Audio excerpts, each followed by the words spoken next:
Breaking చూస్తున్నాం. మెదక్ జిల్లా రామాయంపేట మండలం కాట్రియా తాండా సమీపంలో చిరుత సంచారం కలకలం సృష్టించింది. చిరుత రాత్రి సమయంలో తాండా శివార్లో అడవి దుప్పిపై దాడి చేసి హతమార్చింది. తాండాలోకి చిరుత రాకుండా ఫారెస్ట్ శాఖ అధికారులు స్థానికులు చాటింపు వేశారు.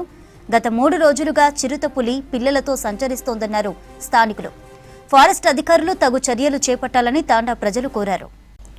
మెదక్ జిల్లా రామాయంపేట మండలం కాట్రియా తాండా సమీపంలో చిరుత సంచారం కలకలం సృష్టించింది. చిరుత రాత్రి సమయంలో తాండా శివార్లో అడవి దుప్పిపై దాడి చేసి హతమార్చింది. తాండాలోకి చిరుత రాకుండా ఫారెస్ట్ శాఖ అధికారులు స్థానికులు చాటింపు వేశారు. గత 3 రోజులుగా చిరుత పులి పిల్లలతో సంచరిస్తోందన్నారు స్థానికులు. ఫారెస్ట్ అధికారులు తగు చర్యలు చేపట్టాలని తాండా ప్రజలు కోరుతున్నారు.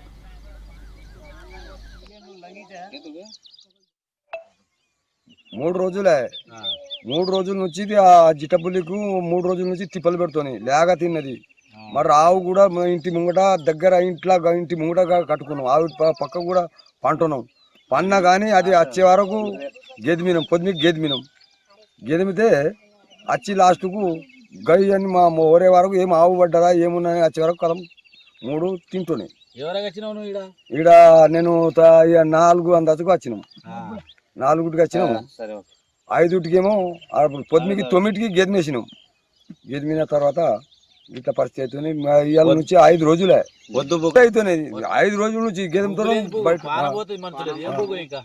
రాత్రి బందగాని మీద వచ్చి పడి తిన్నగాని ఏం చేస్తాడు. పిల్లలు ఉన్నాము, మనుషులు ఉన్నాము, భయం అవుతుంది. మా ఇంటి దగ్గర పులి రావడం జరిగింది. ఈరోజు రాత్రి మా ఇంటి పైన దగ్గరనే మేము రాత్రి 3 రోజుల నుంచి సతాయిస్తుంది మాకు దుప్పికి. ఈరోజు మేము పొద్దుగాల లేవగానే ఇక్కడ సప్పుడు అయితే ఇక్కడ దుప్పిని తిని అది పులి పిల్లలేమో ఉన్నాయి. ఇక్కడ పులి పిల్లలు మేము రాగానే అడవికి పారిపోయినాయి.